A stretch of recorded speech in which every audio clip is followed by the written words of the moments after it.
Hello दोस्तों, आप सभी का स्वागत है एक बार फिर से हमारे YouTube channel sky nursing group पर। आप अगर हमारे यूट्यूब चैनल पर नए हैं तो प्लीज़ इसे सब्सक्राइब कर लें। और आप अगर नर्सिंग स्टूडेंट हैं तो आप सभी अपने दोस्तों के पास इसे शेयर कर दें, क्योंकि हम ओनली बेसिक बेसिक चीज़ों के बारे में जानेंगे, बेसिक चीज़ों के बारे में पढ़ेंगे। तो ये बेसिक चीज़ें होती हैं, बहुत ही इंपॉर्टेंट होती हैं। तो आज का जो हमारा मेन टॉपिक होने वाला है, सेल होने वाला है। फर्स्ट ईयर में एनाटॉमी की सब्जेक्ट में फर्स्ट टॉपिक सेल होता है। इसी से आगे हम सब कुछ पढ़ेंगे, जब ही समझ आएगा। तो आइए हम इसके बारे में कुछ चीज़ें पढ़ेंगे, बेसिक बेसिक चीज़ें क्लियर करेंगे।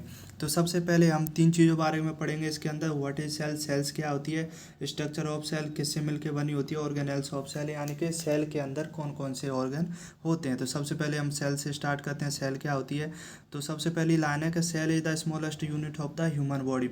हमारी शरीर के सबसे छोटी इकाई होती है। सेकंड लाइन है cell is the structure and functional unit of the human body, यानी कि हमारी बॉडी की स्ट्रक्चरल एंड फंक्शनल यूनिट होती है कौन सी, सेल।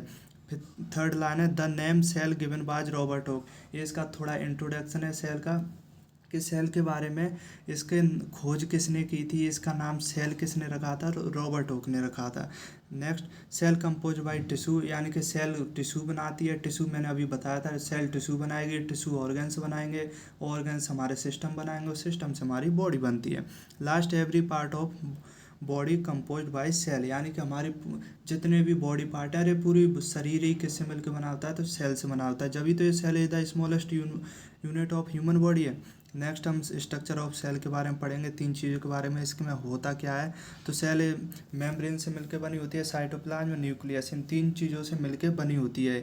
सेल के बारे में इन तीन चीज़ों के बारे में पूरी तरीके से क्लियर करेंगे। तो सबसे पहले हम सेल मेम्ब्रेन के बारे में जान लेते हैं। सेल मेम्ब्रेन क्या होती है, सेल मेम्ब्रेन। तो सबसे पहले फर्स्ट लाइन दी गई है इसमें कि it is the outermost part of the cell, यानी कि हमारी जो सेल होती है, जैसे कि मैं थोड़ा बता देता हूँ आपको। ये मान लो हमारी सेल है, तो सेल की ये जो आउटर जो लेयर बनी हुई है, ये क्या है, सेल मेम्ब्रेन है। ये क्या करती है, इसको प्रोटेक्ट करने का काम करती है। और जो चीज़ें अंदर से बाहर जानी चाहिए उन्हें बाहर भेजती है, जो चीज़ें बाहर से अंदर आनी चाहिए उन्हें अंदर आनी चाहिए। मेनली प्रोटेक्शन का काम करती है। और सब ये चीज़ें सेल मेम्ब्रेन जब भी तो आउटर मोस्ट लेयर है। इसके बाद it is compose by glycoprotein and phospholipid. तो ये बनी किससे होती है, सेल मेम्ब्रेन किससे बनी होती है, तो ग्लाइकोप्रोटीन एंड फॉस्फोलिपिड से बनी होती है।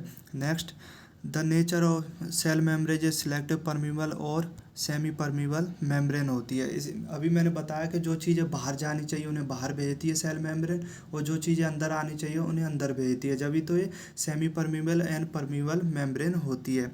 And next is responsible protection cellular organs. और अभी इसके अंदर जितने सारे ऑर्गन होते हैं, सेल्स ऑर्गन होते हैं, उनको क्या करती है, प्रोटेक्ट करती है। Next, cell membrane are provide shape of cell. ये हमारी सेल को एक शेप प्रोवाइड कराती है, कैसी होनी चाहिए। सेल्स का कोई वैसे आकार होता नहीं है, लेकिन जहाँ भी सेल हमारी बॉडी में होती है तो उसका एक शेप बनाने का कौन काम करती है, आकार कौन देती है, सेल मेम्ब्रेन देती है। थर्ड, हम साइटोप्लाज्म के बारे में पढ़ लेते हैं। साइटोप्लाज्म होता है क्या, इसके अंदर अगर मैं थोड़ा सा ऐसे ही बताऊं तो सेल के अंदर जितना भी फ्लूइड होता है, न्यूक्लियर फ्लूइड को छोड़ के, तो वो सारा साइटोप्लाज्म में आता है। इसके बारे में पढ़ते हैं। It is the jelly like substance found in between the cell membrane and nucleus membrane, यानी कि न्यूक्लियस मेम्ब्रेन और सेल मेम्ब्रेन के बीच में जितना भी सारा फ्लूइड होता है सेल के अंदर, वो साइटोप्लाज्म कहलाता है। नेक्स्ट क्या है, it is compose by cellular fluid and cellular organs, यानी कि हमारी साइटोप्लाज्म किससे मिलकर बना होता है, तो सेलुलर फ्लूइड तो होता ही है इसके अंदर, और सेलुलर फ्लूइड के अंदर ही प्रेजेंट होते हैं सेलुलर ऑर्गन्स। नेक्स्ट क्या है, the fluid are very important for cell. Cell के लिए बहुत ही इंपॉर्टेंट है, जब भी तो सर्वाइव कर पाती है सारे ऑर्गन्स, जब भी तो जी पाते हैं। फोर्थ क्या है, because all cell organelles structure are present in fluid cytoplasm, यानी कि साइटोप्लाज्म के अंदर ही सारे ऑर्गेनल्स फ्लूइड, ये मतलब सेल के ऑर्गन पाए जाते हैं। इसके बाद हम लास्ट सेल ऑर्गेनल्स के बारे में बात कर लेते हैं। सेल ऑर्गेनल्स होते क्या हैं, तो हमारी सेल के अंदर जितने भी सेल ऑर्गन होते हैं जो काम करते हैं, जो हमारी सेल में कुछ ऐसे होते हैं जो एनर्जी देते हैं, कुछ इसको सेल डिवीजन का काम करेंगे, कुछ प्रोटीन बनाएंगे। तो वो सारी चीज़ों के बारे में हम जान लेते हैं। इसके बारे में मेन मेन होते क्या है, इसके बारे में डीपली बाद में चर्चा करेंगे, बेसिक चीज़ें जान लेते हैं। सबसे पहले न्यूक्लियस क्या होता है, तो हमारी सेल को एक कंट्रोल करता है। जैसे हमारी बॉडी को कौन कंट्रोल करता है, नर्वस सिस्टम, ब्रेन, उसी तरीके से हमारी सेल को न्यूक्लियस कंट्रोल करता है। न्यूक्लियस एक स्ट्रक्चर होती है सेल के अंदर, एक सेल ऑर्गेनेल्स होता है। उसके बाद माइटोकॉन्ड्रिया में आपको पता है ये पावर हाउस बोला जाता है इसे सेल का, क्योंकि ये एनर्जी प्रोवाइड करवाता है। Next rough endoplasmic reticular. Rough इसको क्यों बोला एंडोप्लाज्मिक रेटिकुलम? दो तरीके के होते हैं, एक तो रफ होता है, एक स्मूथ होता है। स्मूथ फैट का निर्माण करता है और रफ हमारा होता है जो प्रोटीन का निर्माण करता है। इसी पे राइबोसोम्स वाले छोटे छोटे धब्बे टाइप के पाए जाते हैं जो प्रोटीन का निर्माण करते हैं। नेक्स्ट गोल्जी अपैरेटस क्या होता है? गोल्जी अपैरेटस क्या होता है? लाइसोसोम क्या होता है? राइबोसोम क्या होता है? सेंट्रोसोम क्या होता है?